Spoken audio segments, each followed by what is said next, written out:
Hello guys, నేను మీ మధుని welcome back to student tech classes. Guys మన ఈ వీడియోలో డ్రీమ్ లెవెల్ లో సేఫెస్ట్ టీమ్ ఎలా అంటే లాసెస్ రావు ఈ టీం ద్వారా. 90% అయితే ఈ టీం వేస్తే మీకు లాస్ రాదు, కానీ లాభాలు వచ్చేది మాత్రం బీభత్సన లాభాలు వస్తాయి. ఇలాంటి టీం గురించి మనం మాట్లాడుకుందాం ఎలా వేయాలనేది. అండ్ వీడియోకి వెళ్ళాం కదా, ఫస్ట్ ఆఫ్ ఆల్ ఇది తీసి పడద్దు, ఎందుకంటే మనకు స్పెడ్ సెట్ కావు, ఏదో ఓవర్ యాక్షన్ కోసం ట్రై చేసాం కానీ అది అసలు సెట్ కావట్లే. అండ్ అసలు టాపిక్ లో వెళ్దాం. టాపిక్ లో వెళ్ళేము కదా, మీకు డ్రీమ్ లెవెల్ లా మంచి టీమ్స్ కావాలి అంటే విన్నింగ్ కి టీమ్స్ ఎలా పెడతారు అంటారు కదా, టీమ్ 5, టీమ్ 1, టీమ్ 2, టీమ్ 3 ఇలా డిఫరెంట్ టైప్స్ ఆఫ్ టీమ్స్ చేస్తారు కదా. సో ఇలాంటి టీమ్స్ ఎలా టిప్స్ తో నేను మీకు ఒక వీడియో చేసిన, అండ్ స్క్రీన్ మీద అయితే డిస్ప్లే అవుతుంది చూడండి, అది నేను డిస్క్రిప్షన్ లింక్ ఇచ్చేస్తాను, మీరైతే ఓపెన్ చేయండి అండ్ మీకు క్లారిటీ ఉంటుంది అనమాట ఆ వీడియో. అండ్ గైస్ ఇంకా లేట్ మనం టాపిక్ లో వెళ్దాం. టాపిక్ లో వెళ్ళే ముందు మన ఛానల్ ఎవరైనా లైక్ చేయకుండా, షేర్ చేయకుండా, సబ్స్క్రైబ్ చేయకుండా ఎలా మీరు చేస్తారు, కానీ కొత్తగా వచ్చిన వాళ్ళ కోసం కొత్తగా చెప్పాలి కదా, అందుకే నేను చెప్తున్నాను అనమాట. సో టాపిక్ లోకి వెళ్దాం. గైస్ నేను పెట్టే ప్రతి వీడియో మీరు చూడాలనుకుంటే ఛానల్ని సబ్స్క్రైబ్ చేయండి, పక్కనే బెల్ ఐకాన్ యాక్టివేట్ చేసుకోండి. ఐపీఎల్ వచ్చేసరికి మనం ఎలా ఆలోచించాలంటే ఎవరు ఎక్కువ కొడతారని కాదు, ఎవరికి ఎక్కువ పాసిబిలిటీస్ ఉంటాయని ఆలోచించాలి. ఫస్ట్ ఆఫ్ ఆల్ బ్యాట్స్మెన్ పరంగా చూసుకుందాం. బ్యాట్స్మెన్ పరంగా వాళ్ళకు ఉండే చాయిసెస్ ఏంటి, అయితే బ్యాటింగ్, మహా అంటే క్యాచెస్. సో ఇది సెట్ లా ఎంత తక్కువ మంది ఉంటే అంత మంచిది. సో వాళ్ళు 3 to 6 ఇస్తారు కదా, మీరు 3 మెంబర్స్ పెట్టుకుంటే చాలా ఎక్కువ అనమాట, అంటే ఎంత లీస్ట్ లో ఉంటే అంత మంచిది. కీపర్, సో కీపర్ 3 దాకా చాయిస్ ఇస్తారు నాకు తెలిసినంత వరకు డ్రీమ్ లెవెల్ లా, కానీ మీరు 2 మెంబర్స్ పెట్టండి, మరి 3 లాగా పోయినా కూడా బాగుండదు. ఇన్ కేస్ ఆ టీమ్స్ 2 టీమ్స్ వల్ల ఓపెనర్ బ్యాటింగ్స్ లో ఉంటే 3 దాకా కీపర్స్ లో మీరు ట్రై చేస్తే తప్పేం లేదు. కానీ నాన్షన్ ఏంటంటే దానికంటే బెస్ట్ ఉంది ముంగల. సో మీరు కీపర్స్ వల్ల అటు సైడ్ కీపర్ ఇటు సైడ్ కీపర్ పెట్టుకుని, అది కూడా నేను ఎందుకు చెప్తున్నానంటే ఇన్ కేస్ వీళ్ళు ఇక్కడ సో ఏమైనా బ్యాటింగ్ లో లాస్ వచ్చినా కూడా ఇన్ కీపింగ్ ద్వారా స్టెమ్స్ వేస్తారు చూడండి, ఆర్ అవతల బాల్ వేయడం వల్ల స్టెమ్స్ వేయడం, లేదా కీపింగ్ క్యాచెస్ పడతారు చూడండి, ఇక్కడ మీకు అనేది కవర్ అప్ అయిపోతుంది అనమాట. ఎవరైతే ఒక కామన్ బ్యాట్స్మెన్ కొడతారో ఆ మనం ఇక్కడ కవర్ అప్ అయింది. నెక్స్ట్ క్రూషియల్ అండి ఐపీఎల్ లో ఆల్రౌండర్స్. సో ఐపీఎల్స్ లో చాలా మంది మర్చిపోయేది ఎవరంటే ఆల్రౌండర్స్. అలాంటి ప్రతి ఆల్రౌండర్ పెట్టకూడదు, మీరు మాక్సిమం అయితే 4 ఆల్రౌండర్స్ ఖచ్చితంగా పెట్టాలి. నేను బౌలర్స్ కంటే ఎక్కువ, బ్యాట్స్మెన్ కంటే ఎక్కువ, కీపర్స్ కంటే ఎక్కువ కూడా ఆల్రౌండర్స్ కి పీరియారిటీ ఇవ్వాలి. ఎందుకంటే గైస్ ఫస్ట్ ఆర్డర్ మిస్ అయితే చాలా వరకు మనం చూస్తాం చూడండి, అక్కడ ఏమైతుందంటే ఫస్ట్ ఆర్డర్ లో బీభత్సమైన బ్యాట్స్మెన్స్ మన హీరోస్ అందరు కూడా కొన్నిసార్లు ఫ్లాప్ అయిపోతారు, కొన్నిసార్లు మాక్సిమం ఆఫ్ కేసెస్ వల్ల ఖచ్చితంగా 7-8 దాకా పోతుంది చూడండి బ్యాటింగ్ స్టైల్ అనేది. సో 2-3 వికెట్ల కాడ చాలా తక్కువగా అవుతుంది అనమాట బ్యాటింగ్ అనేది, ఎక్కువగా 7-8 దాకా పోతుంది అనమాట వికెట్స్ పోయే లాసెస్.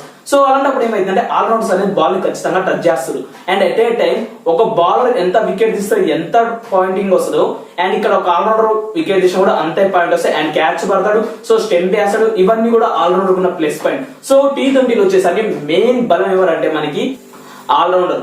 సో ఇన్ కేస్ మీరు కానీ ఆల్రౌండర్ మిస్ చేసిరంటే 100% మీరు అయితే లాస్ అయినట్టే. సో నేను చెప్పేది ఏంటంటే, నేను నిన్న డ్రీమ్ లెవెల్ లా మ్యాచ్ పెట్టిన, అక్కడ ఏం జరిగిందంటే నేను రోహిత్ శర్మని పెట్టలేదు. సో రోహిత్ శర్మ దాదాపు బీభత్సమైన ఆట ఆడేసి, అయినా నేను సేఫ్ ప్లే లో ఉన్నా. ఎందుకంటే సో నాకు అక్కడ ఆల్రౌండర్స్ బౌలర్స్, నేను ఇది స్ట్రాటజీ ఏమైతే సేఫెస్ట్ టీమ్ అనమాట, ఇది వస్తే సేఫ్ ఉంటుంది. ఇన్ కేస్ నిన్న రోహిత్ శర్మ తొందరగా అవుట్ అయి ఉంటే మేబీ నా టీం అనేది ఒక బెస్ట్ లాభాలు అయితే తీసుకొచ్చేది. సిన్స్ ఇది ఒక 5 రూపీస్ 10 రూపీస్ తీసుకొచ్చింది, కానీ ఏదో ఒక రోజు బ్రేక్ కోసమే కదా మనం ఇలా పెట్టేది. సో ఆ బ్రేక్ కోసం మనం ఇలాంటి ఐడియాస్ అయితే యూజ్ చేయాలి.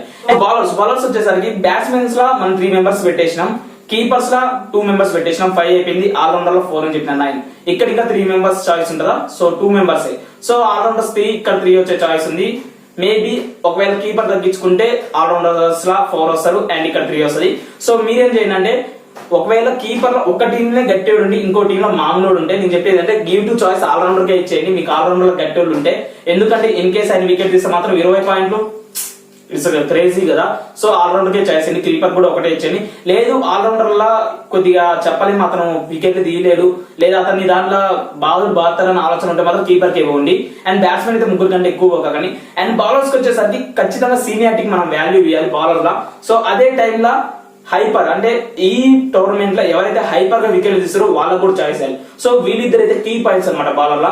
సో ఎప్పుడు తీసేది. ఈ రోజు మనం మ్యాచ్ లో చూసుకుంటే చహర్, సో అతన్ని పెట్టకుండా మీరు లాస్ పోయిందంటే ఎట్ ఏ టైం క్వార్టర్ కూడా ఒక చాయిస్ చేయాలి. ఎందుకంటే క్వార్టర్ కూడా స్పెషాలిటీ ఏంటంటే వికెట్ అయితే ఖచ్చితంగా తీస్తాడు. సో ఈ రోజు తీస్తాడు అంటే నేనైతే రాసేయలేను కదా, మాక్సిమం అయితే తీసే చాయిసెస్ ఉంటాయి కాబట్టి మీరైతే ఒక చాయిస్ ఇవ్వడం బెస్ట్. సో బౌలర్స్ ని 4 or 3 అండ్ ఆల్రౌండర్స్ 4 పెడితే బౌలర్స్ ని 3 పెట్టండి. అండ్ మీరు సిరీస్ గుర్తుంచుకోండి, ఈ సిరీస్ మీకు చాలా ఇంపార్టెంట్.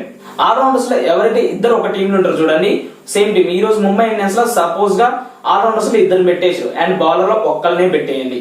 అండ్ ఎందుకంటే వాళ్ళిద్దరు ప్లస్ ఈ బౌలర్ 3 మెంబర్స్ అయితే. అండ్ ఇక్కడికి వచ్చేసరికి ఏమైందంటే ఇంకొక ఇద్దరు ఉంటారు కదా, అంటే ఆల్రౌండర్ లో ఒక్కరు ప్లస్ కింద ఇక్కడ మీరు ఇన్ కేసు ఇంకో ముగ్గురు పెడితే అప్పుడు ఈక్వల్ చేసిన ప్రాబ్లం లేదు, బ్యాట్స్మెన్స్ కాడ అరేంజ్మెంట్ చేసుకోవచ్చు.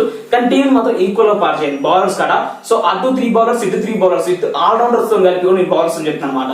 ఆల్రౌండర్స్ బౌలర్స్ కలిపి 3-3 అయితే ఈక్వలైజ్ చేయండి. ఒక సైడ్ ఎక్కువ ఉన్నారంటే అది కూడా బెస్ట్ బౌలర్ అయితేనేయండి. సో బెస్ట్ బౌలర్ అంటే ఇలాంటి టైంలో ఇస్తాం, ఏది మన ఈ బ్యాట్స్మెన్స్ మీద ఎక్కువ స్కోప్ లేని టైంలో ఇస్తాం. ఎందుకంటే 9 to 10 వికెట్స్ పోయే ఛాన్సెస్ ఉన్నాయి. అప్పుడు ఏ బౌలర్ 2 వికెట్ పోయినా కూడా 40 పాయింట్లు 30 పాయింట్లు ఇలా వస్తాయి. ఎట్ ఏ టైం వాళ్ళు క్యాచ్ పెట్టినా కూడా ఎక్కువ వస్తాయి కాబట్టి అలా కూడా ఆలోచించాలన్నమాట.